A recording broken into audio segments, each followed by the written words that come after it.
say this. It's Tom Izzo'S world. Michigan State stands alone atop the Big Ten standings. They are your outright 2024-2025 Big Ten regular season champions. They finish off their campaign by dominating my Michigan Wolverines in a game that I was at Breslin Center. We are going to talk all about that. We're going to do a little bit of Tigers stuff, maybe even a little Red Wings stuff. Really going to mix it up. And then we're going to end the show by paying tribute to a friend that we lost last week. But welcome into I'll Say This. If you want to find all our content, you can find it at castellanicontent.com, YouTube, like button, subscribe button. You know the drill. If you're listening in audio format, thank you. You can find us on Spotify. You can find us on Apple Podcasts. So let's jump right into it. Michigan State is your Big Ten champion. And for a race that a majority of the season was a neck-and-neck race, Michigan State, quite frankly, ends up running away with this thing. I mean, they prove themselves to be far and away the best team in the Big Ten. And look, both these teams, Michigan and Michigan State, played 2 games this week. Michigan playing at home, having an embarrassing loss to Maryland. Not to say that losing to Maryland is embarrassing, because Maryland's quite good. I mean, they finished with, I think, the 2nd seed in the Big Ten tournament. But it's the way they did it and the sloppy shit that they've done all year. I don't want to focus on it too much because I don't want to get redundant, and we're already going to talk about the game they played against Michigan State. MSU went on the road to Iowa in a game that you thought maybe had the potential to be a trap game for them. And in the first half, it was. They found themselves down by as much as 13. They end up coming back, dominating in the second half, just completely wore down Iowa. I don't want to spend a ton of time on those games because I feel like the head-to-head in this case is more interesting, and I think also more indicative of where these two teams are trending right now as we head into the postseason. I usually start with Michigan, but I'm going to mix it up today. I'm going to start with Michigan State. A completely dominant effort on Sunday in a game where Michigan, and I know we're going to focus on State here, but Michigan rewrote the book of everything you can't do when playing at the Breslin. Getting the crowd into the game early, missing open shots, falling behind. The energy in the building was ridiculous. Not being physical enough. I mean, I think that these MSU teams in a situation like that, especially on senior day, these guys are like hungry dogs being fed a steak. And what you got to try to do is match that physicality. Michigan failed to do it. I mean, this thing, look, I know Michigan had a little run in the second half. It was 12-0 run where they cut it to 11. Michigan State took their foot off the gas. This was a bludgeoning. I mean, this thing was done in the first half. I understand that March is still ahead of us and the postseason's ahead of us, and there is the whole principle of all that matters is March, and I think Izzo would even admit that as much as anybody, having been to 8 Final Fours. At the same time, I think that there was a contingency of people, a large contingency of people, that weren't sure if Michigan State basketball had it in them to have a regular season of this caliber ever again. And I know that there's a lot of people that are, dunking on people with bad takes and taking victory laps, and I get it. At the same time, I know what I saw with my eyes. And the last several versions of Michigan State basketball, and there's various reasons for this, was not up to par with what we'd seen in the first, 25 years of Izzo's tenure. Here's the thing with Tom Izzo, and this exists if you are an athlete, a coach, or if you're the best fry cook in the Midwest. It doesn't matter. If you are great at something, it means there eventually will be a target on your back. And at a certain point, the rest of the world is going to try to figure out how to knock you off your block. And the great ones, the ones that are at their peak and stay at their peak, are the ones who adapt and the ones who adjust. I always make the baseball analogies on here, but there's certain players who start their careers red hot, and they spend, it can be, a few years into their careers. Let's use Javi Baez as an example, shall we? Javi Baez was electric when he was in Chicago playing for the Cubs, right? And you go 3, 4 years, 5 years, 6 years, what have you. Eventually there's film out on you. And eventually people spend their time trying to figure you out. And if you adapt, if you adjust, man, you end up being somebody that people talk about as a Hall of Famer. There have been multiple checkpoints in Tom Izzo's career, even if it was just considered a down year. 2011, Michigan goes on their runs in 2013 and 2014. The upset as a 2 seed in 2016 when they had a team that, quite frankly, I thought probably could have won a national championship with Denzel that year. That they underachieved in 18. You have 4 pretty whatever seasons following Cassius Winston leaving the program, and for this to be Izzo's 11th Big Ten championship, I know not all of those are outright, but it's 11 Big Ten championship banners that are hanging at Breslin Center.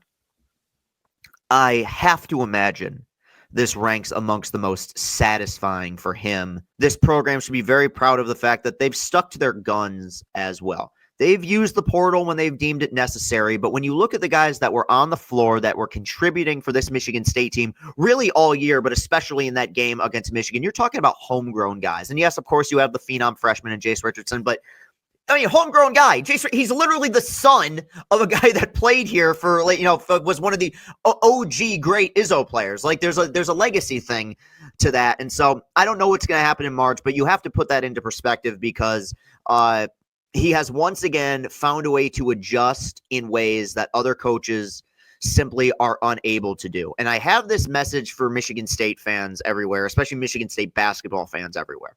And I think that people will take this negatively and view it as somewhat condescending, but it's just the truth. Okay. I understand all the conversation about legacy and does he need a second championship? What does it mean to have a second championship? And I get that, but I'm telling you, you will never have it as good as you have it with this guy. And that is not to say that whoever replaces Izzo isn't going to do a fine job. Michigan State has had 2 coaches in like 60 years. Okay, this is a college basketball institution, right? There's a lot of resources here to win. But I'm telling you, whoever your next coach is, he ain't going 30 years without missing the tournament. Okay, there are expectations that this program has had under Izzo that I don't know if people necessarily take for granted, but I think it's been one of those things that people come to expect, whereas other programs, like, they were biting their nails every selection Sunday sometimes, wondering if they're going to make it. For this program, it's an expectation. And yes, it had been a minute since they'd really been dominant, since they'd won a Big Ten. All that has changed, and they did it with a team that I don't think is Izzo's most talented by any means. I mean, I brought up 2016 earlier. I don't think they're better than that team. I don't think they're better than the 19 team with Cassius, but I think there is a camaraderie, a chemistry, and a togetherness that this team has that is borderline unbreakable. And they've had some tough losses. They had a few tough losses early in the year. They had a bit of a rough patch in Big Ten play. And their ability to respond to adversity is second to none. And right now, I think that Michigan fans or Michigan State fans alike can all agree to this. This team has that one quality of great Izzo teams, which is they've got a substantial amount of dog in them. And I think that was probably lacking for a little bit. And that is almost entirely dependent on who your leaders are. And we are going to have I'm sure, a very fun discussion about Trey Holloman and what went down at the end of the second half of the Michigan game yesterday. But as a whole, this has felt like a very classic Michigan State basketball team that I think has had that fresh coat of paint that maybe some of the teams post Cassius Winston were lacking.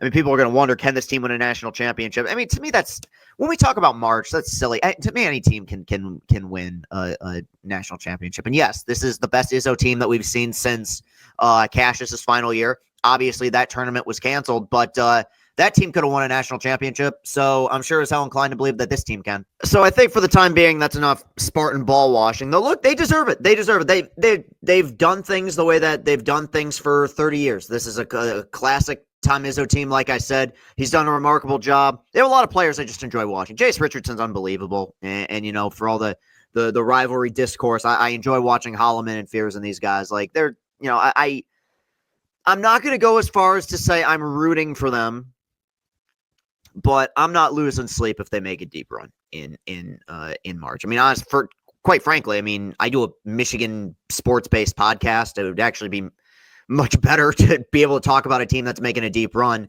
because right now there's one team in this state that I don't see making a deep run, and it's not the team in East Lansing. The postseason is still up for grabs, right?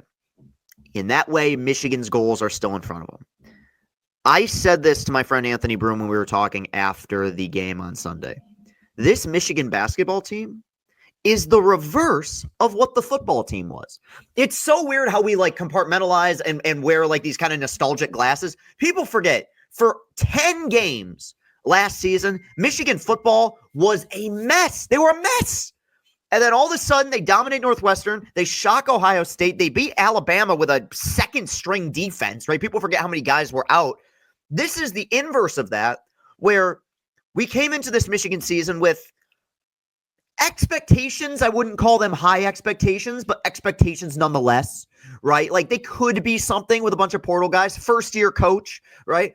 Start off great. Yeah, there's some tough losses here and there. Yeah, some turnover issues, but go to Kohl Center and win. Go to UCLA and win. Dominate UCLA. They were, the top 12 team at one point, like relatively deep into the year. And they have fallen off a cliff, smashed into a wall, and spontaneously combusted all at once. And it's where it's very tough to judge this team because on paper, everything about this season, first season under Dusty May, has been a success. They are making the tournament. They finished third in the conference, right? They killed it in the portal. It seems like he's recruiting relatively well. There's a lot to like. You can acknowledge that and also point out the fact that the regression over the last month has been staggering. There's guys on this fucking team that forgot how to play basketball. It is bizarre. Now, look, I want to point to some good things, and I'll just say that Vlad Golden has had a remarkable season. And he is the one guy that's kind of exempt from a lot of this criticism. He's played his ass off. He's gotten better as the year's gone along.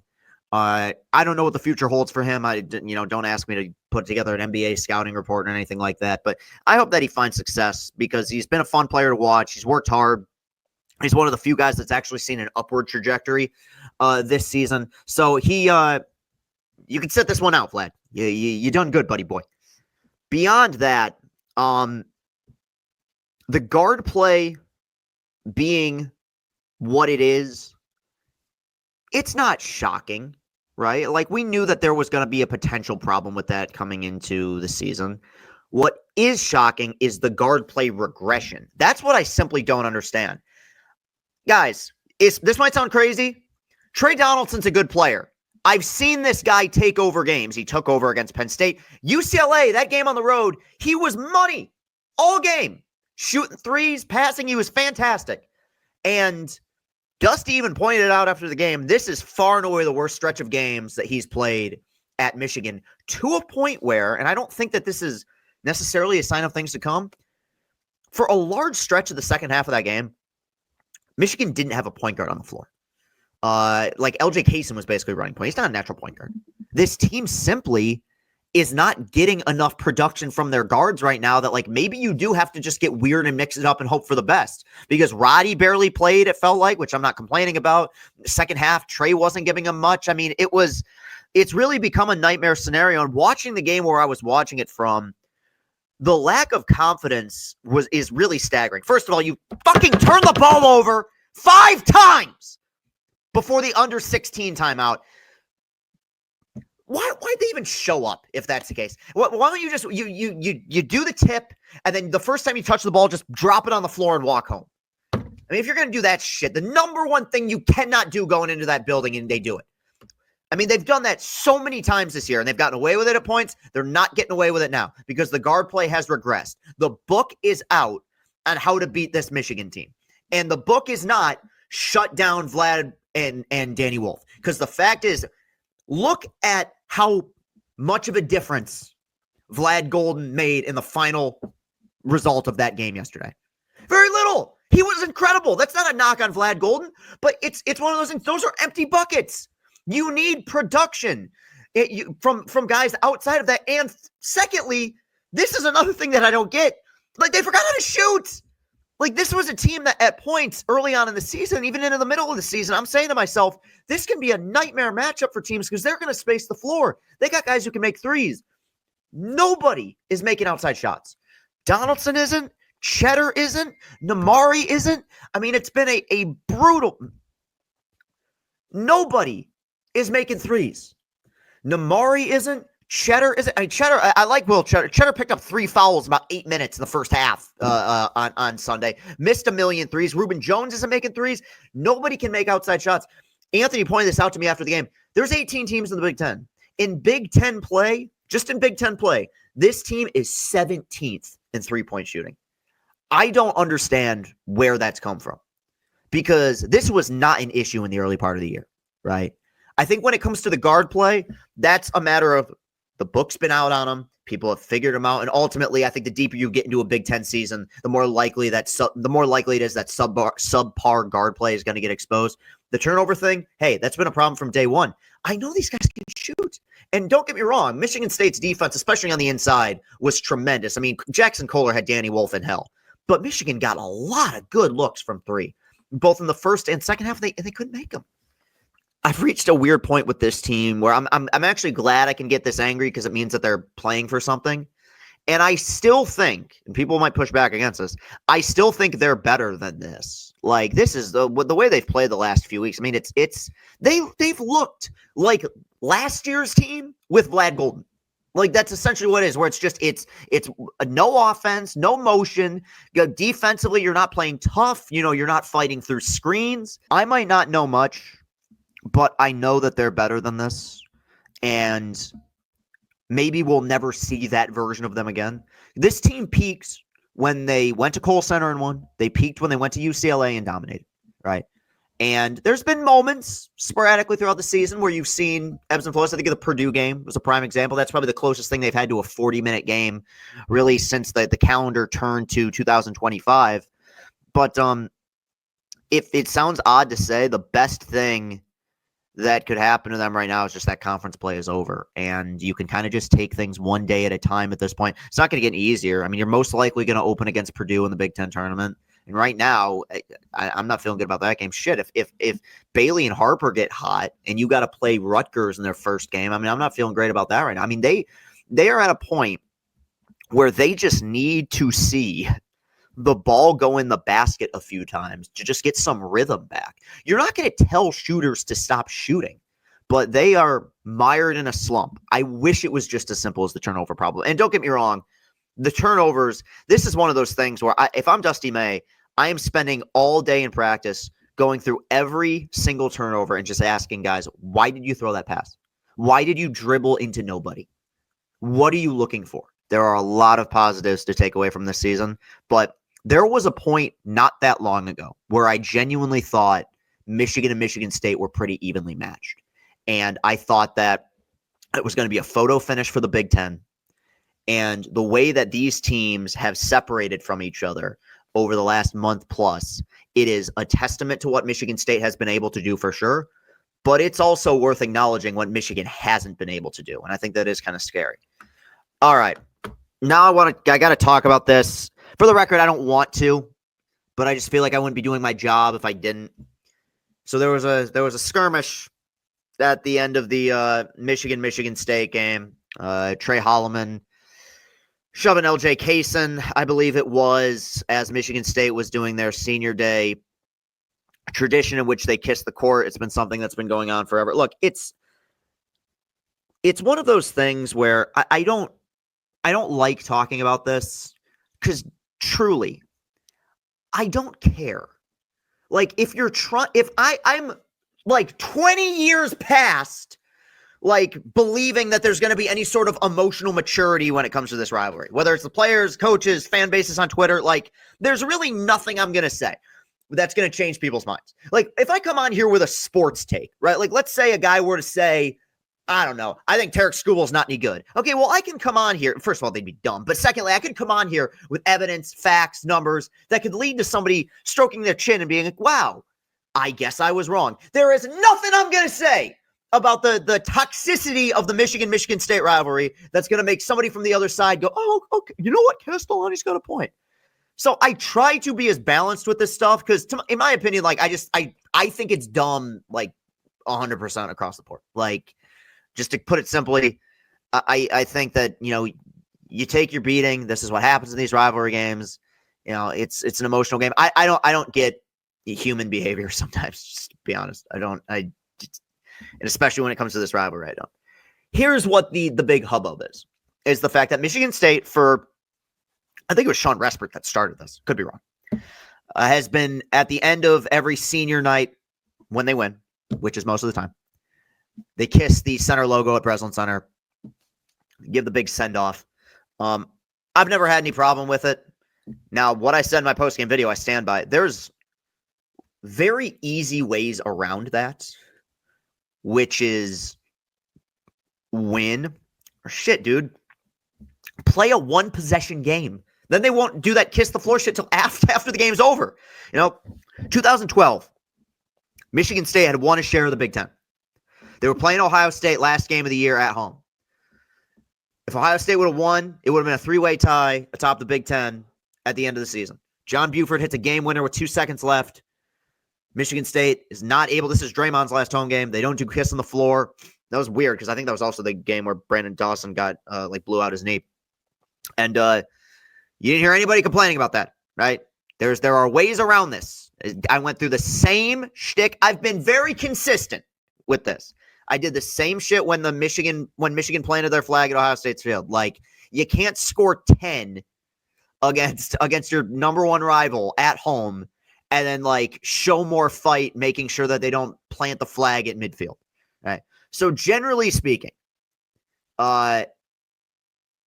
if it's a tradition to kiss the floor at Breslin, I think it's also just kind of a tradition that you got to take your beating. And from a human level, I totally understand Kaysen and some of these Michigan guys getting upset by it. Here's the thing with college sports, especially traditions in college sports that we don't acknowledge. It's silliness. College sports they're very silly. I mean, people, they put stuffed animals on their heads and they go cheer for their team. And there's the fight songs and like Michigan football has a tradition where they run out in the field and they touch a banner. Well, the banner doesn't fucking give you magical powers. It's just a thing. It's a thing that people do, right? The same way that Notre Dame does the play like a champion thing, or Clemson touches the stupid rock. That's just things that happen in college sports, right? So having a big send off, going out and kissing center court, it is silly. It is something that where if I'm an opposing player, I'm looking at it being like, fuck this. At the same time, it's the optics of it that I can't stand. You can't get beat that bad. You can't get exposed, not just this game, but twice now against this Spartan team, and then show now we're going to do the whole blustering thing. And dude, I'm sure Trey Holloman was talking mad shit. He was against Iowa too. That's who he is. He's like when I say he's a classic Izzo player, that's not me downgrading him. I mean, like I said earlier, team's got that dog in him. He's like that. I would say this whether it was my team or not. I think that when it comes to sportsmanship, there is a general decorum, and it doesn't feel good on a human level. It doesn't feel good to watch another team celebrate and, metaphorically speaking, I don't think this has literally happened, metaphorically rub their balls in your nose, right? It doesn't feel good, right? What that should do is light a fire under you for next time so that it doesn't happen again. Because here's the truth. Even if I came on here and I said, fuck MSU's tradition, I'm glad LJ Kaysen did what it did, it didn't change a single point on that scoreboard, okay? And, Dusty had the quote after the game, which, in fairness, I thought, now credit to friend of the program, Tony Garcia, who put the entire quote out there. Some people cut it off where he said, are we not allowed to stand at half court when our guys shoot free throws? The second part was they earn the right to rub our noses in it. People might not believe this. I actually do think there's a chance Dusty wasn't aware of the tradition. Because I don't know, this is his first year coaching in the Big Ten. He didn't really have that many Michigan State connections prior. I mean, he'd been in fucking Boca Raton the last 6-7 years, he was coaching. It wasn't like he was away from the game where he was watching all these games. When Michigan State was playing their senior day, he was probably coaching another game. The players knew. Fat and Case and these guys knew. They knew what they were doing. I don't, you can't plead ignorance there. And also, if you're Dusty, that's not really a thing you practice. You're not going into practice being like, hey guys, if we lose, just make sure to be respectful. No, you play Herm Edwards shit. You play to win the game. Now they didn't. They got boat raced. But I don't know. This is all I can say about it, and I guess maybe people want some sort of thesis with this shit. It's childish, it's stupid, and it's the biggest problem with this rivalry and really all rivalries. And why I don't fucks with it that much is just like I just think that it's an excuse to bring out the immaturity in people, and yes, very often that comes from my side. Very often it comes from the other side. I think it's like the fucking Sharks and the Jets, man. It's like if you really think that your side is solely responsible for good and the other side is solely responsible for bad, well, then you're part of the problem. I try to see things through as fair a prism or fair a lens as I can. Sometimes I fail. I can only look at it from the perspective of how I would look at it if I was the head coach of this team. And what I would say is, if you don't want those things to happen, if you don't want the celebration, you have to play better. It's where you have to give that Michigan football team last year a lot of credit. It's like Ohio State rolled out the red carpet to knock off Michigan. I understand Ohio State, they won the national championship, and it was a well-earned national championship. I get all that. But at the end of the day, there is kind of that little, little dash. Yeah, we still went to your place and beat you. There's ways around it. Personally, I blame the tunnel. Okay. Let's talk a little Tigers news. And I don't really want to make this into a, here's the report. This guy looks good, and this guy looks good, and this guy looks good. Like I said, stuff looks good in spring. There's two things that I want to talk about. Number one, I think I'm pronouncing his name correctly, Jahmai Jones. I watch a lot of baseball. You guys know this. And generally speaking, I probably know of 90 to 95% of players who are in the major leagues. Even if it's like you give me the name and I go, okay, yeah, I've heard that name before. This guy has played Major League Baseball. He's played Major League Baseball for the New York Yankees. I do not know who this guy is. Okay, this is the first I've ever heard about him. Tigers picked him up in the offseason. He has been crushing in spring training. He has taken Akil Badu's throne as the spring training darling of 2025. And I think you ride it out. I think he makes the team. And for the love of God, I don't care if Jahmai Jones gets called up and goes 0 for 87. I cannot see Ryan Kreidler getting reps in center field, man. Look, I've already talked. Ryan Kreidler is a terrible major league hitter. Okay. And I understand the depth in the outfield already wasn't good. Now you got Parker injured. Now you got Matt Vierling injured. But I think one thing that Harris has done, he's done a better job of it with pitching. But I think he's done it a pretty darn good job of it as well with position players. Is he's been pretty good with these like platoon resurrection projects. I mean, I'm not going to say these guys are stars. In fact, one of them I could argue is like legitimately bad, but like guys like Andy Ibanez and Zach McKinstry, like they have filled roles for this team. Hopefully somebody like Jones can be like that. Now, what he's doing in spring is crazy. I mean, yesterday he had, I think, a 2 hits, including a triple. He's feeling it now. And look, you are going to need some wave that you're going to have to ride for a certain amount of time because Parker's going to be out at least until opening day. I don't know. It seems like he's doing some light baseball activities. We'll have to see, but that's the story to watch. The other story to watch, and I can't believe I'm doing this, because I'm going to set myself up to get hurt again. These guys are kind of getting me to believe in our number 1 overall picks again, and I know that's going to lead to abundant disappointment. And I swear to God, the second I see Torkelson pop up with runners on second and third and 1 out, I'm gonna blow a gasket. At the same time, Friday night, Torkelson had a 2 home run game. Casey Mize looked brilliant. He's had 8 scoreless frames so far in spring. And despite the fact that I am once again going against my rule, which is, hey, everyone looks good in spring, you can't help. I think it's instinct. You can't help but think, what happens if fucking 4 years past their expiration date, these number 1 overall picks actually live up to potential? Now, I have more faith in Mize than I do in Torkelson. Because, yes, Torkelson had a 2 home run game against, Baltimore in a spring training game. Like, I need to see about 60 more games like that before I'm starting to believe in Torkelson. But he is still, he's 2 years removed from a 30 home run season. Like, we know he has that in him. Maybe that's why I'm, like, just not shocked by it. We got to see more consistency. The thing with Mize is that, we go back to that era, the Avila era, where the Tigers had those three aces, right? Subjectively. Mize, Manning, Skubal. Manning, I don't think is ever going to pitch for the Tigers again. He already got sent down to minor league camp. Skubal's the best pitcher in baseball. But for the longest time, Mize was considered the golden goose of the bunch. And I still maintain that his stuff was never better than it was his first minor league season in 2019. And that was really only kind of his only minor league season. He was brilliant that year, threw a no-hitter in his second start. Velo was good. He was missing bats. And the thing with him is there's been the injuries. And he hasn't been awful. Like, he's not... Torque has been awful. Okay, like, he's got a negative WAR in his career. Mize has had these little moments. He's pitchable, but you just don't see a lot of greatness. I'm watching him in spring. Fastballs riding hot. Good splitter.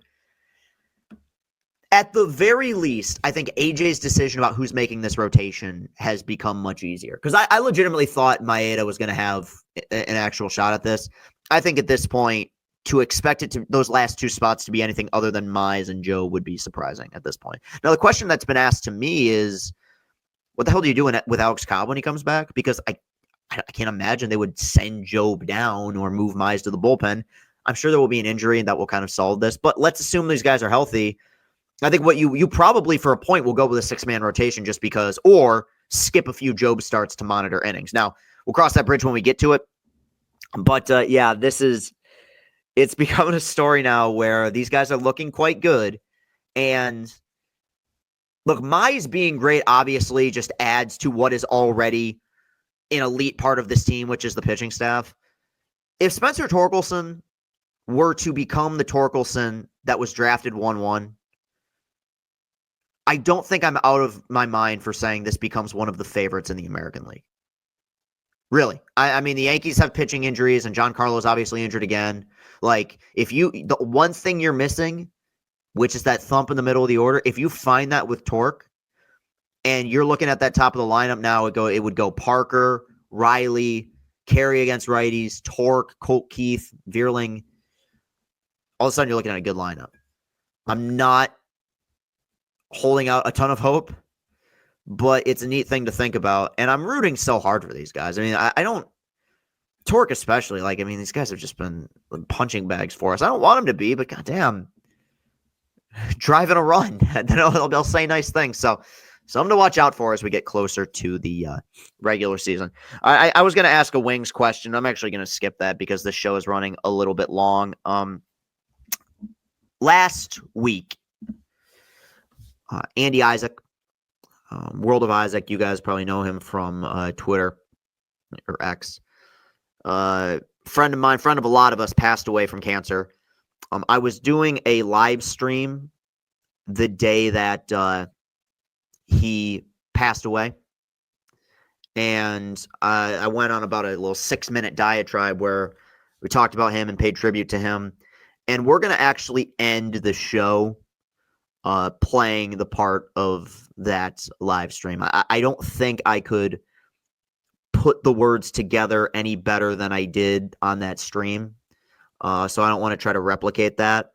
So this will be a bit of a different end to the show, but I am going to get the plugs out and say, if you want to find all our content, you go to gaslinecontent.com, watch us on YouTube, subscribe, find us in audio format, Apple Podcasts, Spotify, what have you.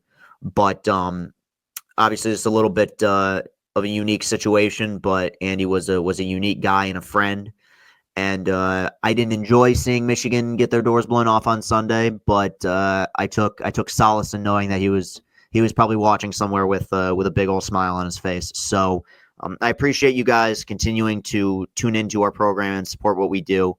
And I would appreciate you if you would listen in or watch this final segment of the show here as we pay a tribute to Andy Isaac. Peace and happiness. Some sad news that we found out about today, and that's Andy Isaac passed away this morning, and I think we all kind of saw the news and the tweet. And I said this a few weeks ago when he announced that he was going into hospice. But if all you have to say about a situation like this is that it fucking sucks, there's nothing wrong with that. It does, and there's really nothing I'm going to say that's going to alleviate the situation for anybody. It's horribly sad. It's horribly, horribly, horribly sad. And you could feel it all day today. And I was thinking about it, and I'll continue to think about it. I'm sure so many people will. One thing, and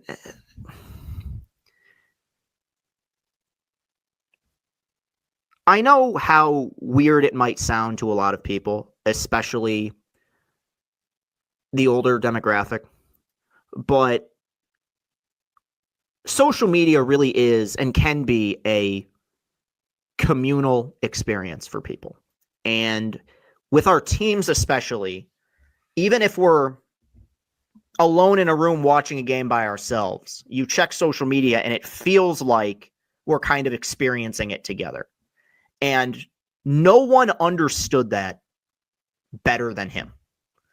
And it was one of those things where even if you never met him, even if you didn't know him, you feel like you did because, like him, we lived and breathed these teams and his reactions to them and the way that and the positivity that he brought. And that's what kind of hurts the most is that it feels like we lost one of our own today, you know, like we take advantage the kind of routine that comes with this stuff, but at some point next year, or no, forget the Lions. I mean, at some point this year for the Tigers, I'm going to pick up my phone, open my timeline, and expect to see an Andy Isaac tweet, and it's not going to be there, you know?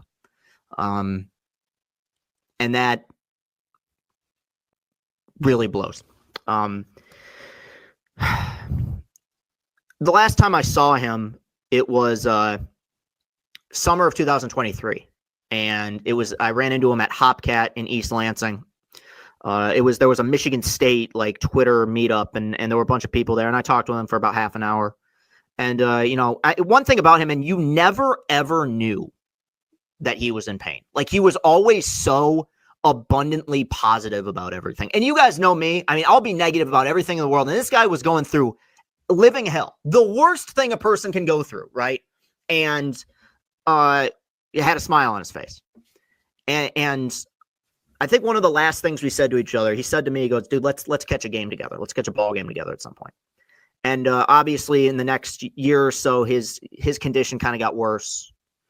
And obviously some things changed in my life as well. And we didn't get a chance to go to that game together. And if there's just any lesson you guys can take away from this, Andy was a doer. He was a guy that did things, that said yes to things, that took advantage of opportunities. And if you guys are thinking about doing something, just do, okay? Don't think about calling somebody. Pick up the phone and fucking call, okay? You know, don't think about making a meal. Just make the meal, okay? Even if it's something small like that. Because what you're left with is regret. You regret the memories you don't make, you know, the laughs you don't share, and the games you never get to watch together. And I'm pissed at myself that I never had the chance to make that memory with him. You know, and he was he always felt like our friend, and he was always supportive of what we went through on here. And he's one of those guys who acknowledged how lucky he was to have a platform. And you know, sometimes even the best people can stray away from this, but you have an opportunity with any platform you're lucky enough to have. You can do one of two things. You could build people up with it, or you could try to tear people down with it. And sometimes people stumble. I've seen some of the best people stumble and can be, you know, turned into lunatics. And he never was. He was always positive. He was always cool. He was always funny. He totally understood what all of this in its purest form is supposed to be, and that's fun. Yes, we can be heartbroken when our teams lose. Yes, we can be annoyed when this guy tweets something stupid, but at the end of the day, what we do here should be enjoyable. We get to watch and talk about sports. And And he did all of that while battling. I mean, it's I'm paraphrasing Stuart Scott here, but it's like you don't lose a battle to cancer. You don't lose anything or any time in life if you just keep going. And that's kind of what I think about him, is that he just kept continuing to continue. I mean, would give us health updates all the time and just march forward, and would keep going about things with the same attitude. And it's like the longer you go at something, the more you keep the wheels turning, the more the gears are spinning, you will succeed. And that's how I'm going to view Andy, was as a success. So, a great life. And, yeah.